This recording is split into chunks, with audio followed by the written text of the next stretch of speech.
Hello, everyone, and welcome back to our Inspirational Interview series. I am here in my home office and excited to share with you a fellow Ayurveda person today. The fabulous Sasha Bershadsky is coming to us from St. Louis, and today's talk is on the power of deep listening with Ayurveda. So I'm excited to hear and learn from Sasha as well. I'm going to read to you her little bio as intro. So Sasha Bershadsky is a clinical Ayurvedic practitioner and the founder of Ojas Oasis Ayurveda. She graduated from Syracuse University in 2011 with a BFA in communications design. Sasha completed her 200-hour yoga teacher training in 2017 from Yoga Vida while working as an art director in New York City. It's there that she first heard about Ayurveda, and the rest is history. She moved across the country to study yoga's sister science in depth, and after 3.5 years, received her Clinical Ayurvedic Specialist certification at the California College of Ayurveda in 2021. Sasha is currently in her final year of the 3-year Ayurvedic Doctor program at Kerala Ayurveda Academy. And she's continuing to work one-on-one with health seekers by guiding their healing transformations. So I'm so excited to have her here today. So without further ado, we'll welcome Sasha to Inspirational Interviews. Hello. Hello. Welcome. So glad to have you here. I'd love to start by hearing your story of a little more expansion of I discovered Ayurveda in New York City and the rest is history. What was your connection, the call of Ayurveda that made it apparent that's a place you needed to connect with in your life?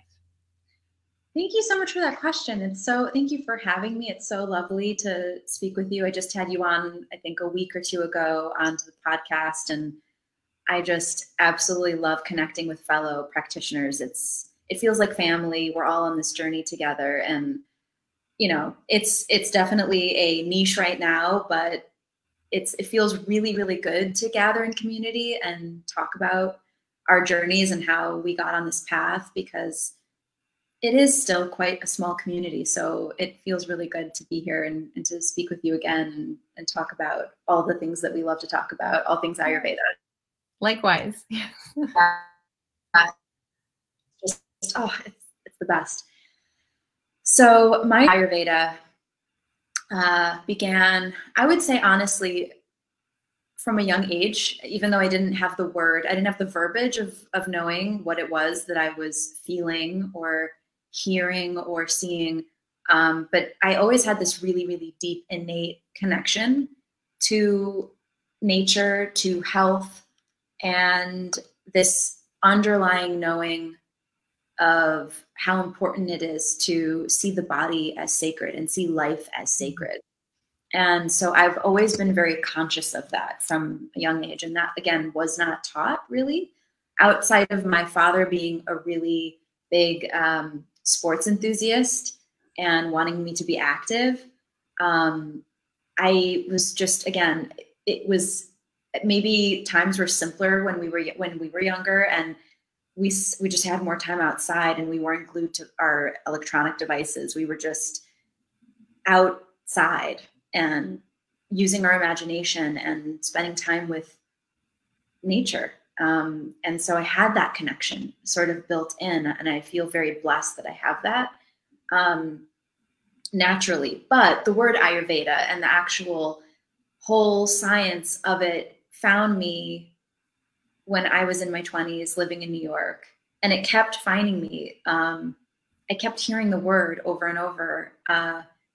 And it was that people that I knew that were in my yoga community, in my mindful, because I was going to yoga classes for, forever. I mean, I've always been drawn to it. So I've always been drawn to spirituality, yoga, all things wellness. And I had a couple girlfriends say, Sasha, you would love Ayurveda. You'd be so into this. This is so you. And then I did a yoga teacher training, not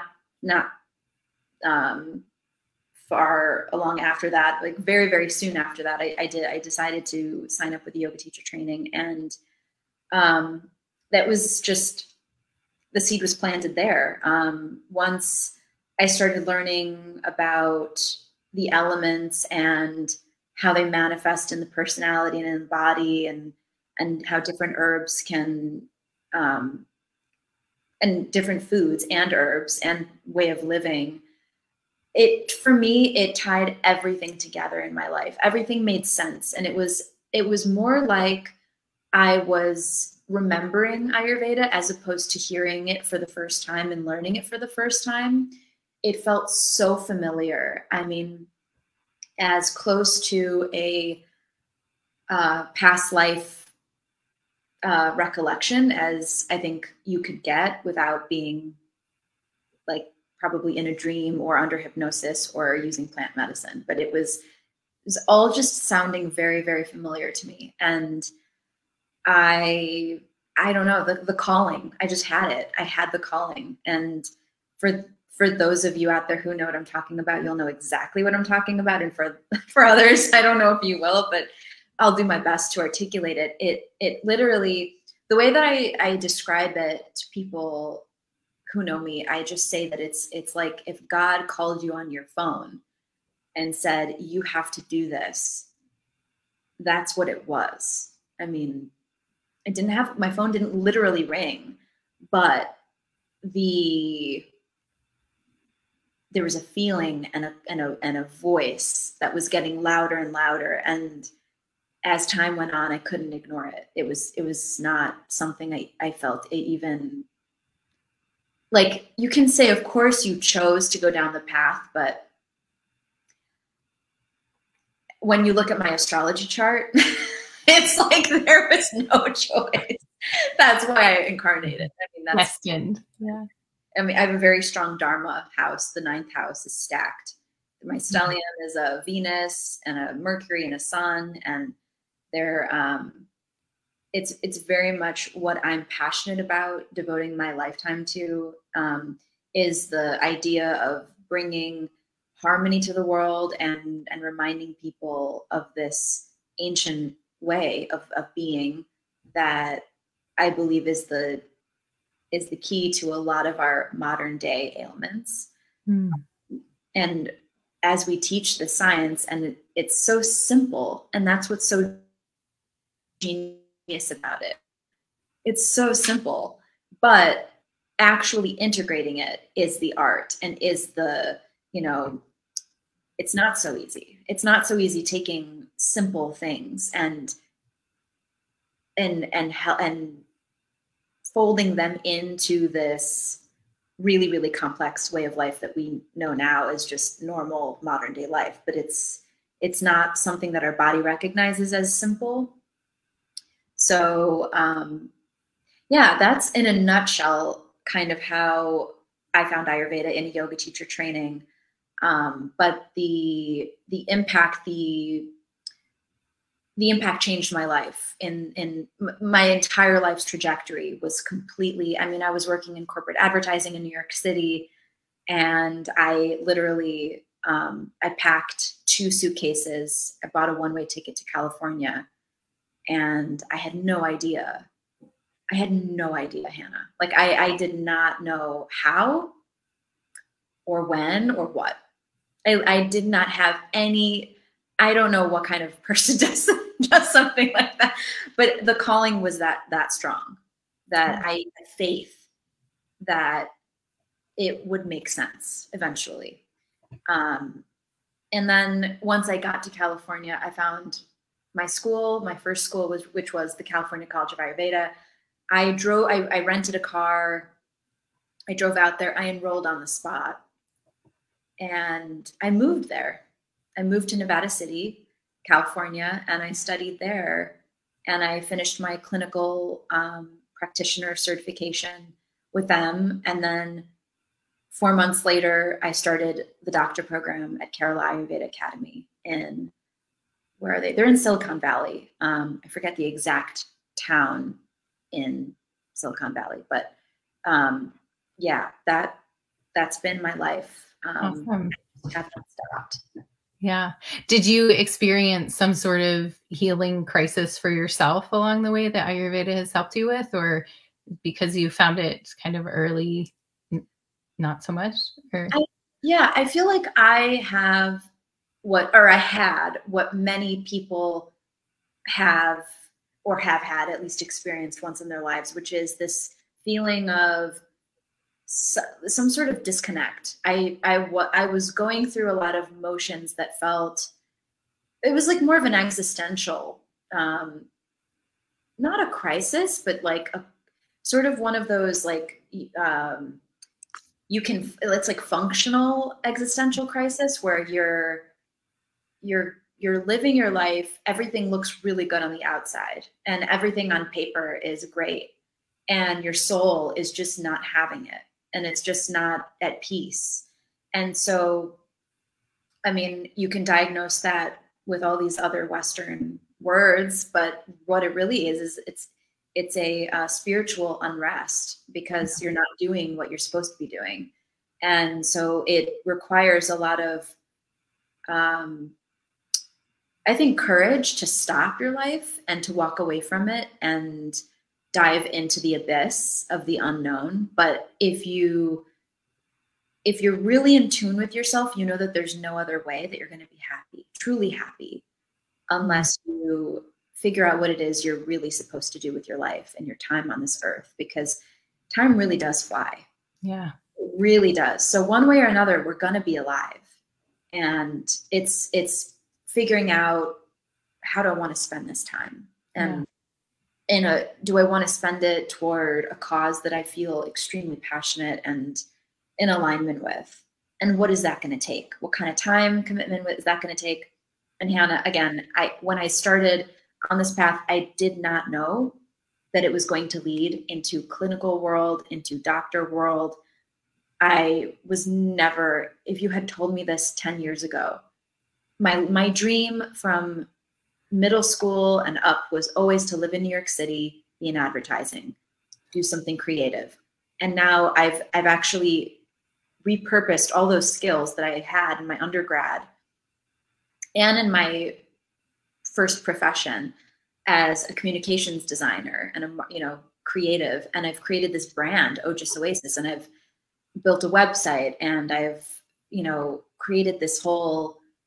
It really does feel like a merging of my two worlds, like the creative side and communication. And now using that communication set, I don't know if I just cut out, but using that communication skill set toward something that is just speaking my soul. I mean, it's everything that, from the Sanskrit to the, oh man, every layer of Ayurveda, living in harmony with nature, learning about the rhythms. And I mean, it's all totally me. So I think it was a match made in heaven. But I will say, like, in terms of like physical health crises, that was like the spiritual, which of course manifests in other ways.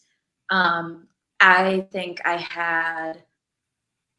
had suffered from an eating disorder for 3 years, from the age of 17 till probably 2021 is when I like fully got myself out of that. But again, I think it was a way of medicating the underlying vata imbalance of feeling this unrest, like feeling really, like I had all this energy that I wanted to use towards something really meaningful, and I didn't know where to put it. And I felt kind of claustrophobic and suffocated in the formulaic way that we're taught, that the institution of education kind of like funnels us into this path of needing to be a certain way, and spending too much time inside at a computer, and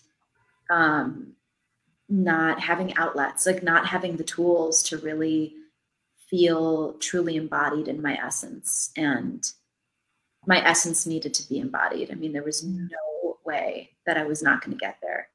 Yeah, So you weren't living your dharma either. So often those like spiritual crises come in, like you were just saying, when we're out of alignment with what we're here for in this lifetime. And so that's pretty awesome to see that shift in your own life, and then being like finding the dharma then brings the other pieces into alignment too. So awesome. So will you share with us the difference between what you're doing as a Ayurvedic, well, soon to be Ayurvedic doctor, and Western physicians? sure. That's a really great question because I get asked it so frequently. Like, what is an Ayurvedic doctor? What is your scope of practice? And because it's still so new, right? I mean, I'm in the second Ayurvedic doctor program that's ever been out there in the West. I mean, I don't even know how to say it. It's so new. So anyway, to articulate it is really a dharma in and of itself for the future Ayurvedic doctors who will be trained in the West. And I would say a big difference between us is that, well, again, we're trying to integrate it right now. So we're the guinea pigs, and we're trying to figure out like, okay, if we're gonna mold it into the West, does that mean we have to pick up the pace and see just as many people in like these short windows? And the beauty of it is that right now, because I would say the structure isn't quite set in stone yet about what like an Ayurvedic hospital would look like in the West. There is no Ayurvedic hospital yet. There are clinics independently run by independent practitioners, but I would say, sorry, to get back to your question, is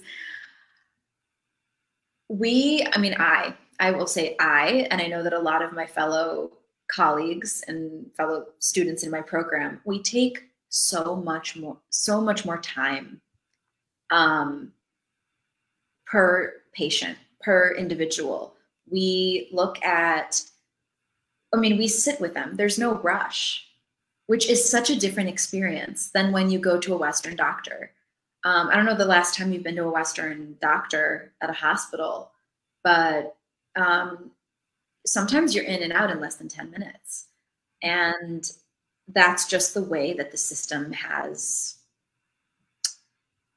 been designed, and it's not anyone's fault. I don't fault the doctors. Like, it's not their fault. It's just that they have so many patients that they have to see in a very short time, which means we need more doctors, right? Like, we need more healthcare practitioners, period. But we also need to honor the healing process by honoring the individual, not just their ailments, right? Like, it's not just about seeing their symptoms on their paperwork and giving them medications. We don't do medications, right? We do herbs. So we recommend, we don't prescribe. A lot of it is like legal jargon that we have to be really, really careful that we're not stepping on the Western model and trying to take that as our own, because that's not what we are. We are more of, as of now, I would say we're more of what they call an alternative path. But I think the best way to move forward is to integrate it and have everyone work together and understand that we are going to take our time one-on-one with patients. And maybe Western doctors don't have time, but we are going to see the individual. Like, when you come into my practice or when you work with me, I don't see you as the number that perhaps a Western medical office might see. It's like, okay, like number 53, come in and get out. Here's your prescription to this medication. With us, I would say we are teachers, we are guidance counselors, we are, in a sense, we become family. And I think that was how in ancient times, Ayurvedic doctors or Vaidyas really, that was the relationship between patients and Vaidyas, was we become so close because I am really listening from a place of understanding how complex existence is. That there it was a soul, a seed that came from previous lives that I have to tune into. Then there's the subtle body, there's the mental, emotional body that I'm listening to. Perhaps all the, the pain and suffering that has led you to this point. And then there's the physical body. And I have to look at, how's the posture? Where are you carrying it? Like, where is it?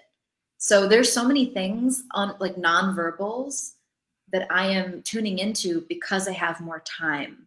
I think it really comes down to, not only is there more time because I've decided that it needs to be something that takes time. Not just me, by the way. This is like the traditional way of healthcare. This is the traditional Ayurvedic way of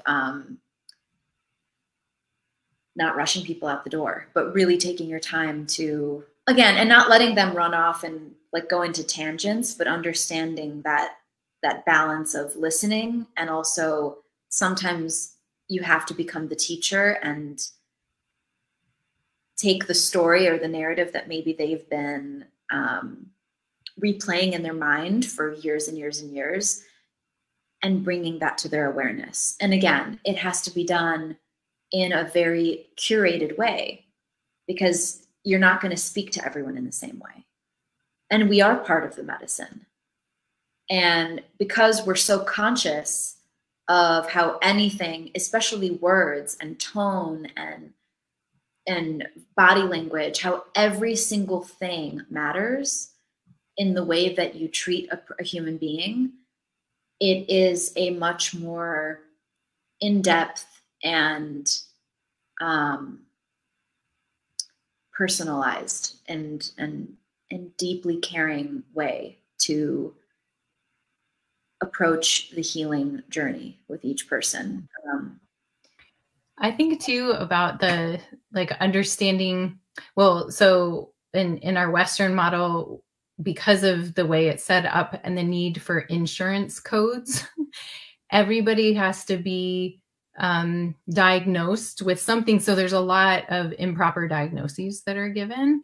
And I see what we're doing with Ayurveda is like, people can come in and say like, I've been diagnosed with this, this, this, and this.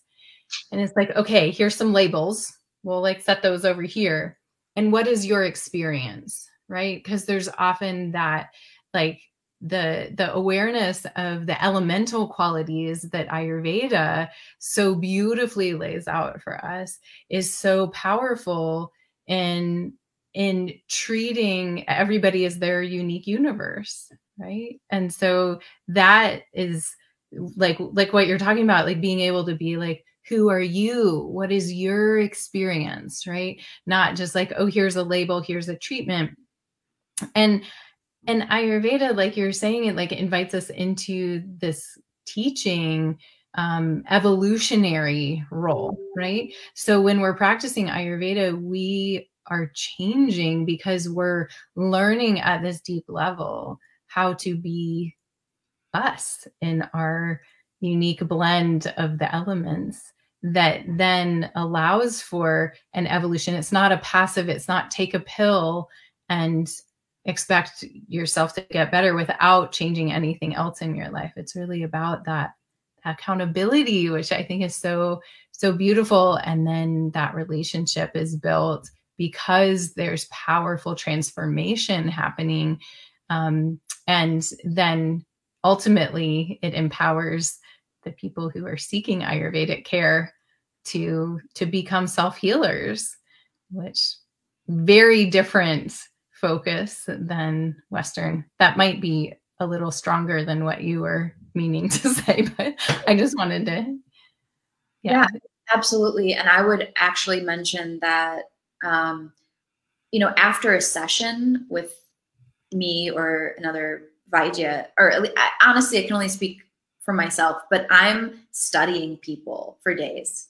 I'm studying patients. We call them rogis. Technically, we can't call them patients, I don't think. So rogi means health seeker.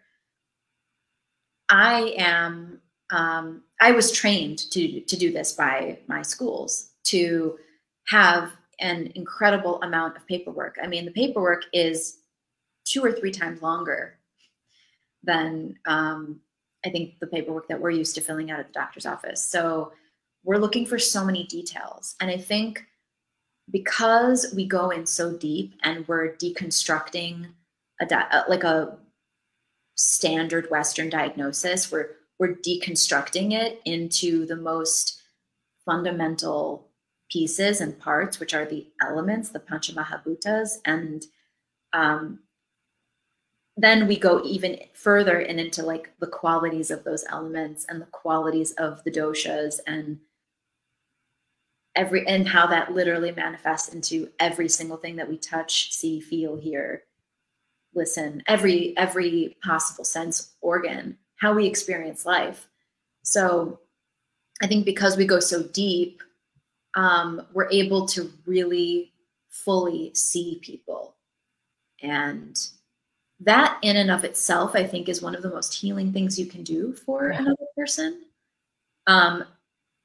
inside or outside of the Ayurvedic lens. But the Ayurvedic lens teaches us to do that in a way that is so detailed and so, it's like there is just no rock left unturned. We turn over every leaf, stone, rock, like to gather all these clues to figure out, how did we get here out of balance? How did we get to this point? Because we believe that, like you said, I think, yeah, you said that it's a path of self-empowerment. Like we're empowering people to remember that they can heal themselves. And not only do we empower people, not just by encouraging and counseling and telling you that you can do it, but by teaching you that this is actually the way that nature works. So it's that whole body of knowledge that we are transmitting to people of, you see, this is how the liver works. This is how the kidneys work. All along, you have a built-in system, your immune system, your lymphatic system, endocrine system, everything. There's a whole symphony playing in your body every single second, and every inhale and exhale is a complete miracle, that we don't even have to try to do this, that it's just doing it on its own. And yeah, so in that sense, the roles of the Vaidya, it's we're so many things in one person. Like we're physicians, we're counselors, we're life coaches, we're teachers, we're friends, and we're family.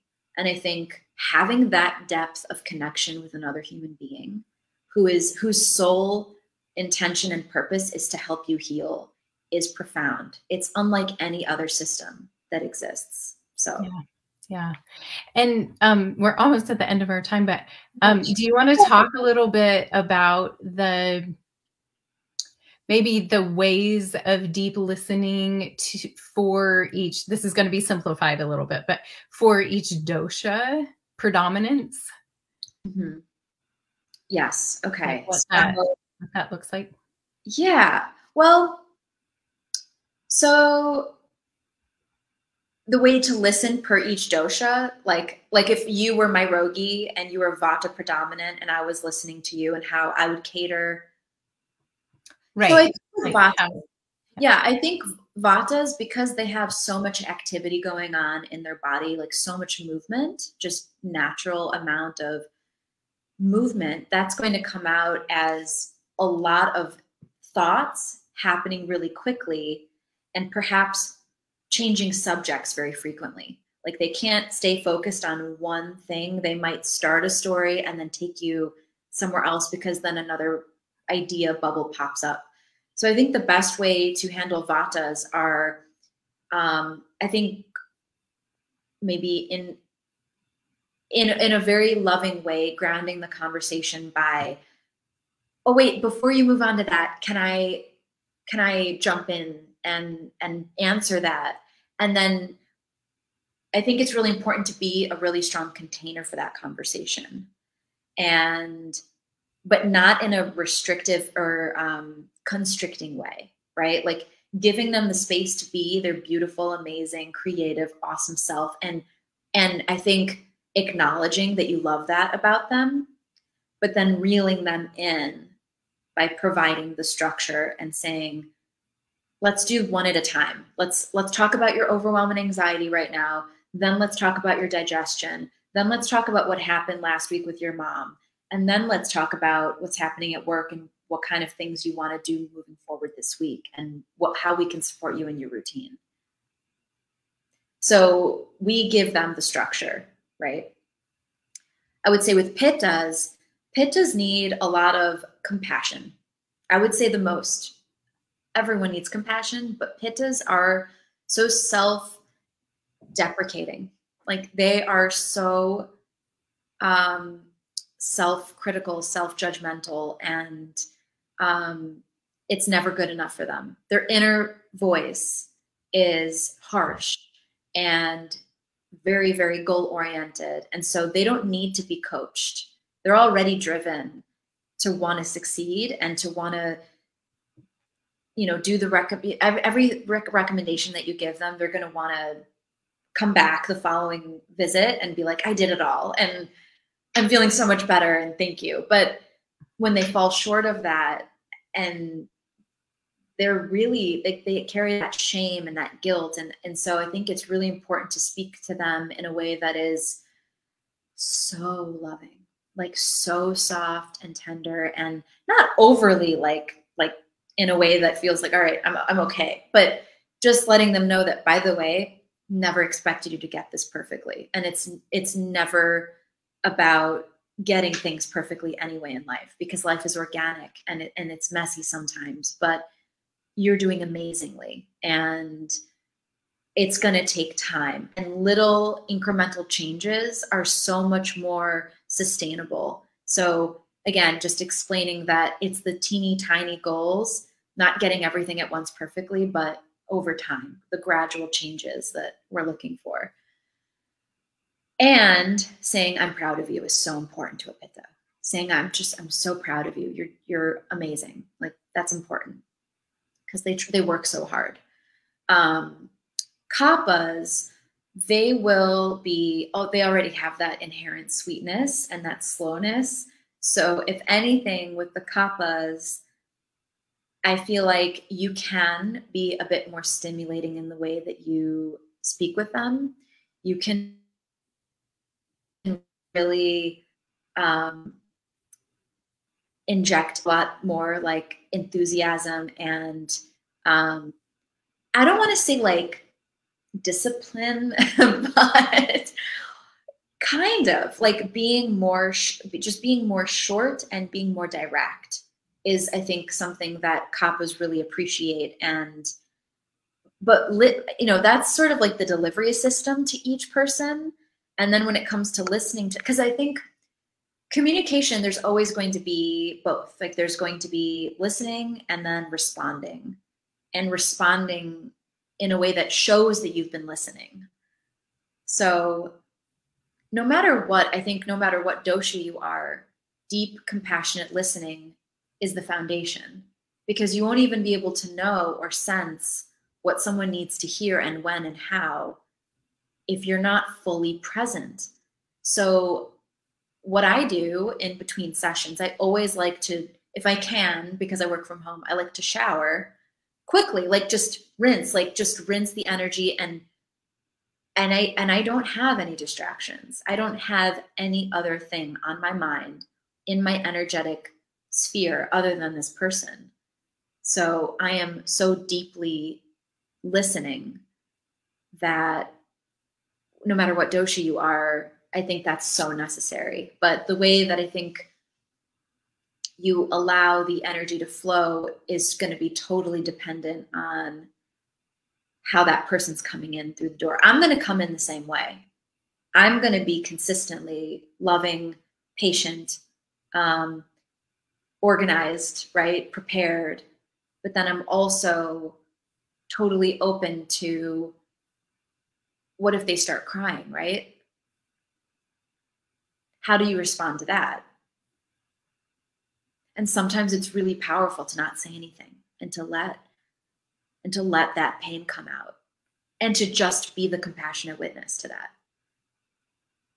And not need to fill the space, not need to say a single word, but just look at them. Because sometimes, again, it's just the visual contact, the being seen, and that person not being uncomfortable looking at you in that state is so, so deeply healing. So I know I kind of went on a lot of, I don't know if they're tangents, but I feel like, answering these questions is a reflection of the way that I think, the way that I see Ayurveda, the way that I embody it, which is in every single facet of my being. So I feel like I have to go deep sometimes, and it's hard to sort of reel it in and like be quick with the answers. But great. Again, because people are so new to this, I just feel like I have to go into the depths sometimes. Yeah. And, Well, great. Thank you so much. No, that was really fabulous. And so in closing, where can people find you and check out your podcasts and other things you're doing? So Ojas Oasis is a podcast. It's also the name of my practice. Ojas Oasis podcast is on every single podcast platform, I think, out there: Spotify, Apple, Google, anywhere you get your podcasts. And right now we're on a seasonal kind of schedule. So we're picking up on season 4 now on September 18th, which will go on for like 2 to 2.5 months. We might switch to like a different model of podcasting, but for now, we're doing seasonal podcasting. And then the practice, I work completely remotely unless people are, I travel a lot. I'm a digital nomad. So my website is ojasoasis.com. My email is sasha@ojasoasis.com.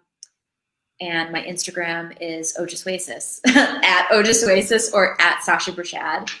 And I'm fairly active. I feel like I'm pretty, if you couldn't tell, pretty pitavata. So I have, I put a lot of like time into all the ways that I connect with community. And I just really love this. I really love this work. I feel really lucky that I get to do it.